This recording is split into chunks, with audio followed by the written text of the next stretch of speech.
A few years ago, there was an article in Newsweek magazine that proclaimed, "We are all Hindus now. We are all Hindus now." And look, there we are. These are our middle schoolers. They're at the Richmond Hindu Temple. And so I guess we are all Hindus now. Well, no, not literally. That Newsweek article was hardly a serious analysis, but what it did try to point out was that things are changing in the spiritual landscape in this country. And so this gives us an interesting opportunity now to first learn a little bit more about Hinduism, a little bit, to consider what is happening in the spiritual landscape in this country, and also to look with fresh eyes at our own faith of Unitarian Universalism. So, we are becoming more Hindu-like. What does that mean? Does it mean we're doing more yoga and saying namaste to each other? Is that what that means? And what does Hinduism mean anyway? Does anybody really know what Hinduism is? I mean, Hinduism is the world's, maybe one of the world's oldest religions, right? It dates back to the Vedic religion in the Iron Age. That's like 3,000 years ago. And Hinduism is one of the largest religions. It has 1 billion adherents. And so that puts it in the top 3. What's number 1? Christianity. And then number 2 is Islam. And number 3, Hinduism. But you know, to say that Hinduism is a religion just starts us off on shaky footing in the first place. It's not religion as our Western minds conceive of it. And when we say Hinduism is a religion like other religions, then really we miss the complex, multifacetedness of Hinduism. So first, the word Hindu itself describes people. It was a name given by outsiders to a group of people that they found living near the Indus River. So they became Hindus. It's not a word that describes a prophet like Christ, Christians, or Buddha, Buddhism. And it's not a word that describes a spiritual discipline or spiritual value like Islam, which means surrender, right? Secondly, Hinduism it has no primary text. And so it is not a religion of the book. You know, it doesn't have the Bible, the Quran, it doesn't have the Torah, but it has a whole bunch of books, the Vedic texts, the Upanishads, the Bhagavad Gita, lots and lots of different sacred texts. And then third, Hinduism has no spiritual founder. There's no one founder of the religion. There was no creation story about how it got started. And so in these ways, it's not religion per se. Hinduism describes a very broad conglomeration of philosophies and thoughts and traditions that span thousands and thousands of years. Now, some of those philosophies are seeping into our popular culture, and we find many, many more people embracing Hindu-like ideas. And the first of these ideas came from the Rig Veda. The Rig Veda was around back in 1500 BCE. In the Rig Veda, we find this saying, "Truth is one, but the sages speak of it by many names." In other words, there are many paths, there are many teachers, there are many ways to the truth. Now, I know that actually it seems like these days people are growing more intolerant, actually, or less tolerant of differences. And that's because conflict makes for good news, not harmony, right? We hear about conflict between differing religions and different groups, because that's what makes good news. For example, I heard this story coming out of Spokane, Washington, about an Indian man named Paul, and ever since he was 8 years old, he played the sitar. Well, when he found a local church, he was so excited to find out that they had an orchestra. And so he dragged his sitar to the orchestra, and he started playing great old hymns like Amazing Grace and How Great Thou Art. And after a few weeks, their music director pulled him aside and he said, "I'm sorry, but you've got to go." Apparently, the music director had been fielding calls for days from angry congregants who said that the instrument's sound made them uneasy. Some described it as devilish, and others said it was snaky. Snaky. Now, Paul, on the other hand, thought it added a really beautiful cosmopolitan feel to those old hymns. So we hear stories about conflict like this, but really, in reality, Americans are becoming more tolerant. They are. As a whole, Americans are embracing this many paths to one truth idea. They say that 65% of us now believe that there is more than one true religion, more than one way towards salvation. And that's good news. That's really good news. Another Hindu-like quality or value that's rising in popularity is the question of the afterlife. A quarter of Americans say that they now believe in reincarnation. And I'm curious, do more UUs believe in reincarnation than the general public? So who here believes in reincarnation? So it's still about a quarter. You're not quite sure. I'm not sure. But you know, there are an awful lot of people who report having past lives. So I don't know what to do with those stories. The third way in which Americans are growing to be more Hindu-like is the way that we approach spirituality in general. And one spiritual writer calls it the divine deli cafeteria. Divine deli cafeteria, where you kind of pick and choose from different faiths to make something that works for you.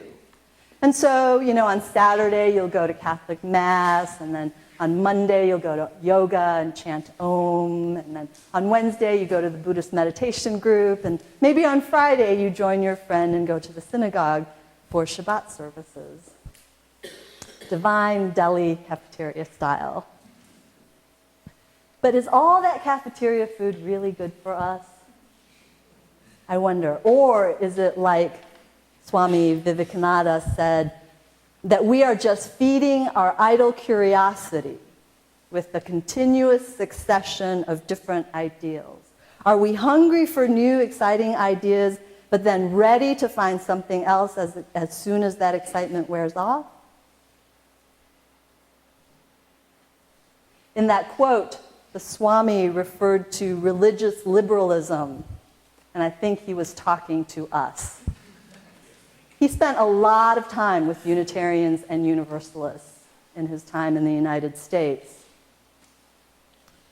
And UUs, as a lot of you know, are particularly drawn to that divine deli cafeteria. It's part of our inherited religious culture. And this is a culture that prizes intellectual, rational practices over devotional practices. It's a culture where interesting ideas prevail over embodied ritual. When the Swami first started speaking in the United States, his messages were very pleasant. They were about harmony and being nice to each other, compassion, kindness. But gradually, he started talking about the rift between rationalism and spirituality that he thought marked the religions of the day. And he warned that if this rift was not soon healed, it would create this permanent wound. several of our most well-known Unitarian ancestors studied Hinduism quite seriously. Joseph Priestley, John Adams, Ralph Waldo Emerson, and all of his transcendentalist cohorts, including Thoreau, they dug deep into the Bhagavad Gita and many other Vedic texts.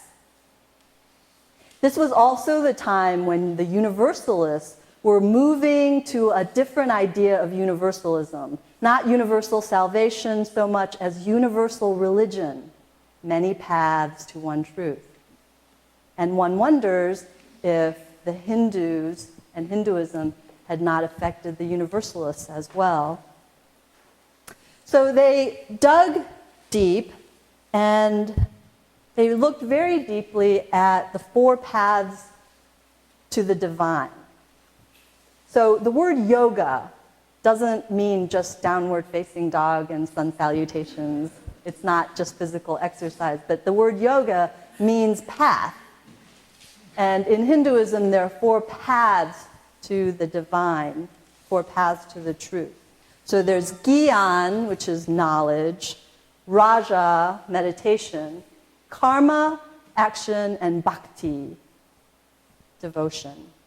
Our Unitarian ancestors were very excited about Gyan, of course, because it's about knowledge, although they really mean self-knowledge. They were excited about Raja, about deep meditation practices, and they were really excited about action, especially social action. But they totally ignored Bhakti. They were not interested in Bhakti. They tended to view the lofty ideals as the inspired aspects of a religion and tended to view the devotional practices as the debased and superstitious part of a religion. And so they really weren't interested in that. And Swami Vivekananda spoke to the superstitious aspect when he said, yes, it's true that one of the great advantages of bhakti is that it is the easiest and most natural way to reach the great divine. But its great disadvantage is that in its lower forms, bhakti oftentimes degenerates into fanaticism. The fanatical crew in Hinduism and in Mohammedanism and Christianity have always exclusively recruited from these worshipers. That single attachment to a loved object without which no genuine love can grow is very often also the cause of the denunciation of everything else. Fanatics have only one way of loving their own ideals, and that is by hating the ideals of others. Herein is the explanation, he continues, of why the same man who is so lovingly attached to his own ideal of God, so devoted to his own ideal of religion, becomes a howling fanatic as soon as he sees or hears anything of another ideal. Because we have witnessed this in our lives, because we have experienced this kind of fanaticism, and because Unitarian Universalists have inherited that culture where we emphasize the intellectual and the ethical dimensions of a religion, we have tended to downplay the ritual, communal, visceral aspects of religion. Although I think we're changing. Don't you? Do you? I think we are moving in a more visceral direction. This mindset colors the way we do interfaith, interreligious work. We want to talk to others about their philosophies. We want to read their books. We'd rather do that than engage in worship with them.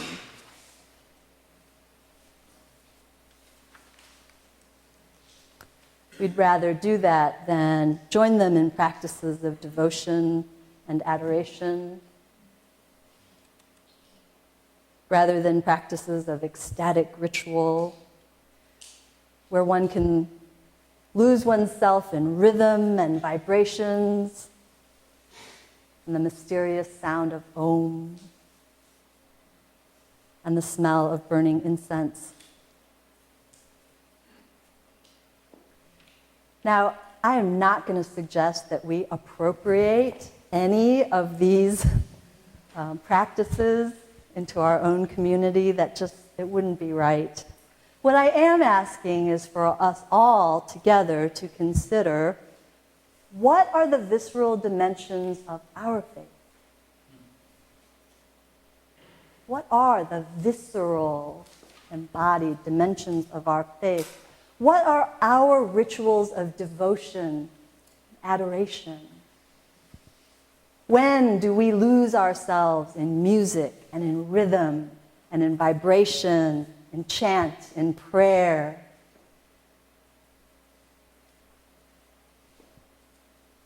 You know, every community out there who is trying to do interfaith, interreligious work has a specific job to do. So there are communities out there who really need to let go of their idea that there is only one way, that there's one way. That's their work. And then there are communities out there that really need to let go of fear of the other. Did you hear about those people out in California who are freaked out that their children are doing yoga in school? So that's their work. We don't have to do that kind of work. We have a different kind of work to do. And our work has to do with bhakti. What is bhakti to Unitarian Universalist congregation? Well, I'm going to suggest one thing that we can do. The Hampton Roads Hindu Temple in Chesapeake is having a Diwali festival on November the 9th. It's Friday. It's the day right before our auction. So it's Friday, November the 9th in the evening. And it's not about going there to learn anything or to read any of their material. It's going there to join them in celebration, in dancing, in eating, and just feasting. So I'm going to go. If you all would like to join me, I think that would be a lot of fun. And in this way, let us do our interreligious work. In this real engagement, let us have true kinship of faith. May it be so.